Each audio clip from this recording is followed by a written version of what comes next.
తప్పుడు అఫిడవిట్ సమర్పించిన ఆలేరు ఎమ్మెల్యే బీర్ల ఐలయ్యకు మంత్రి పదవి ఇవ్వద్దని చెప్పేసి గౌరవ ముఖ్యమంత్రి రేవంత్ రెడ్డి గారిని కోరుకుంటున్నాం.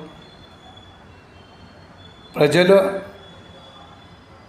ముందుంచాల్సినటువంటి సమాచారాన్ని పక్కదోవ పట్టించి తప్పుడు అఫిడవిట్ని ఇచ్చినందుకు ఎన్నికల కమిషన్ ముందు కూడా ఆయన హాజరవుతున్నారు.